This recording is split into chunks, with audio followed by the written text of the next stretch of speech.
Let's talk about the Falcons potentially trading for the star edge rusher Danielle Hunter. So welcome into Falcons Today by Chat Sports. Matthew Peterson breaking down this lofty trade idea, but if there's an edge rusher out there available for a trade, well, we're definitely going to touch on it here. Now, before we get into the meat and potatoes of the show, help us grow our channel by sharing our video over on Twitter. If you share our video on Twitter and tag producer Rolly at Nick Roloff, well, we will give you a shout out on a future show. So if you want to get your name on screen, you want everyone watching to see, click that share button, hit the Twitter icon, tag producer Nick Roloff when you click tweet, and poof, you will get a shout out on a future show.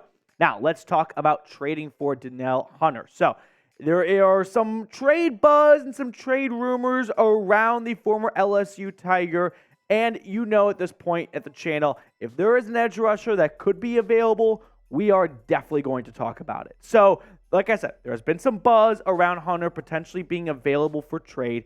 Ian Rappaport tweeted out last week from inside Minicamp Live on NFL Plus. Everything has a plus these days. The Vikings are receiving trade calls centered around star pass rusher Danielle Hunter, and the interest is real, sources say. A look inside the complex situation. Remember, Minnesota traded Darius Smith about 3 weeks ago, so I'm not quite sure what they're trying to do up in the frozen tundra, but they are definitely interested in moving on from some key pieces for assets, it appears. Tom Pelissero, a few days later, added to this story with this.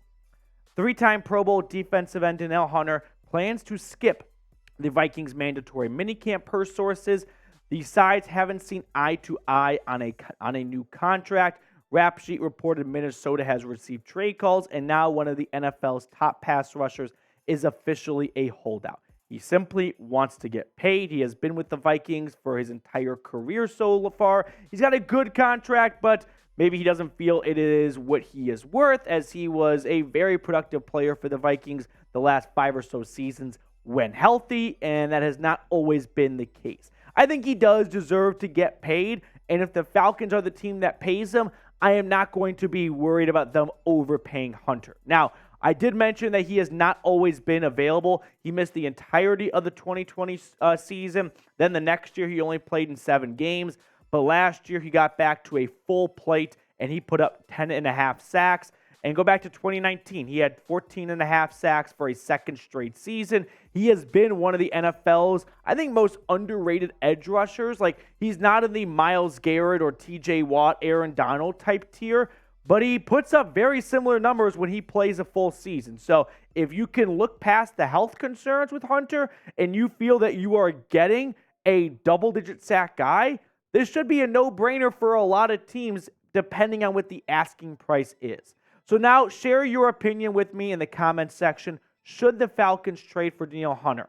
T for trade or P for pass? I'm very curious what you guys are going to say about this one, because we always get mixed reviews when it comes to trading or signing players, so sound off of me down in the comments section. And as always, if the Falcons make a move and they pull off what I would say would be a blockbuster trade, Hunter's blockbuster. I think Hunter's a blockbuster trade, especially in June when things are a bit dry. You know a video is going to go out. Whether producer Rolly and I are on or off that day, we're going to come in and get you guys a video, so make sure to subscribe so you don't miss a thing.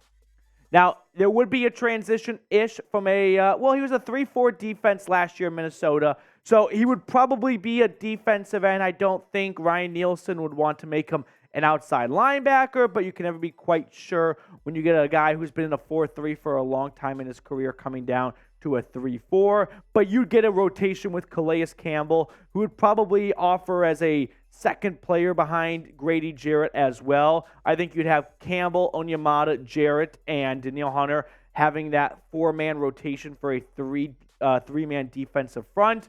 The Falcons' defensive line is no doubt an improved defensive line. They had the second fewest amount of sacks last year, only thanks to the Chicago Bears putting up 20 sacks, which is one fewer than their 21. But I still don't see anyone on this defensive line outside of Grady Jarrett who is a long-term edge rusher. And Grady Jarrett is not an edge rusher. He might have led this team in sacks last year, but that's not his job, right? His job is to be a disruptor on the defensive line, to free up the other edge rushers, to get after the quarterback, to stop the run. And he's so good at that job. The cherry on top is he can get you 5 to 7 sacks a year. But you do not want someone with 7 sacks to be your leading sack getter, right? You would like to get a 10-plus sack player, someone Atlanta's not had since Vic Beasley nearly 5 years ago at this point. So to me, it makes some sense where, yes, you have added a lot of guys like Bud Dupree and David Onyemata and Caden Ellis, and you drafted Zach Harrison. But are any of those guys going to be long-term edge rushers for this team? I don't think so. Maybe Zach Harrison, right? He's on his rookie contract. But everyone else is either on a 1-year or 2 to 3-year contract. So if you add Danielle Hunter, not only is he going to attract a ton of attention and free a lot of those guys up, but hopefully you find what Atlanta has been searching for a very long time, and that is a franchise pass rusher.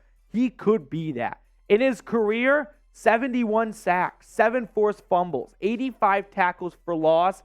These are the type of numbers that Atlanta is looking for, and I guess they don't see any of these guys in the free agency pool as a long-term play. But if Danielle Hunter can be made available for a trade, I wonder if Fontenot will kind of change his mind and go, we didn't want to give a multi-year contract to Yannick Ngakoue because we don't think of him as a multi-year guy. But Danielle Hunter, that is a franchise cornerstone piece, right? That is someone you can start really building a defensive line around. And that with Grady Jarrett and this secondary of A.J. Terrell, Jeff Okudah, and Jesse Bates, that might not be a defense that people look at and go, that's the top 10 defense right there. But that's a defense that could creep up into the top 10 when the season is over. So how would you grade the Falcons defense? A, B, C, D, or F? I think if I had to give it a letter grade, I'd probably give it a B. Maybe it's a bit rich until we actually see it materialize. But B to B minus, I think it's in that territory right now. Now, I'll tell you this much. The NBA draft coverage here at Chat Sports, that is A+.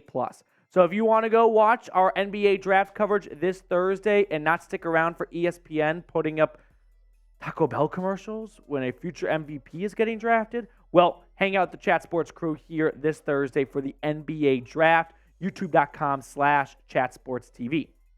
Now, of course, it's a lot of fun to talk about trading for players, but a big question is, what does it cost to get them? This is a hypothetical trade idea. Danielle Hunter for a second-round pick. I'm not quite sure that you're going to find the Vikings catching a first-round pick for Hunter. He's probably worth it, but at the same time, it's in June. If there was a ton of interest, they might have gotten a trade offer before the draft. So I think a second round is probably a good baseline. Could creep up to a first, but I don't know if a team wants to give up a first without knowing what kind of first-round pick they're getting back, right? In terms of the Vikings, that is. Now, if you did have Hunter added to this pass rush rotation, I mean, look at the 2022 stats for these guys, right? Danielle Hunter comes in with 10.5 sacks last year. Grady Jarrett, his 6 sacks. David Onyemata had 5. Bud Dupree had 4. If you get Bud Dupree back to, even 75% of what he was in his last year in Pittsburgh, Hunter's a double-digit sack guy. Grady Jarrett can be right there between 5 to 7 sacks. David Onyemata might take a bit of a step back. Maybe he's more of like a 3 to 5 sack player. If you get Bud Dupree, give me 5 to 7 sacks out of him. You splash in a Lorenzo Carter sack here or there. Arnold Ebiketie with the breakout season potentially. This could be a great committee. And then you have a long-term piece in Danielle Hunter as well, right? Those 4 players with, like I said, Lorenzo Carter and Zach Harrison. And if we had more space, I toss in Arnold Ebiketie. That could be a very underrated pass rush against garbage QBs in the NFC South. A rookie in Bryce Young, who's 5'5", $170. Kyle Trask or Baker Mayfield, both suck. So pretty good for the Falcons already when they go up against the Bucs. And I think Derek Carr is just cheeks. So those 6 games with that pass rush potentially, that could make some noise right there. This defense could be special. There are a lot of defenses that break out that no one really sees coming. But this defense, it can be special. The Jags had a breakout defense in 2017. The Bears had one in 2018. The Patriots had one in, 2019 when they had all those turnovers? Who's to say if you add a star player like Danielle Hunter, that's kind of the last missing piece that frees up everyone else because he attracts so much attention And you already invested in your secondary in the draft with Clark Phillips and in free agency with Jesse Bates and via trade with Jeff Okudah. Got some good pieces on this defense. It could be sneaky good, especially because it's not going up against the Patrick Mahomes, Josh Allen, Joe Burrows, all those quarterbacks. Got a relatively easy schedule. I'm having a tough time finding a reason to deny a Danielle Hunter trade to Atlanta, right? I think it makes a lot of sense for the Falcons. And as for the Vikings, they won 11 one-score games last year. If they think a regression is coming, maybe they try and load up on assets and move on from Kirk Cousins and whoever the quarterback is in Minneapolis next year. Well, they've already got a good foundation with Jordan Addison and all their other pieces up there. Justin Jefferson, his name was escaping me for a second. And then you get all these picks back, and you can try and do some damage with that. So I can see some logic on both sides for this hypothetical trade.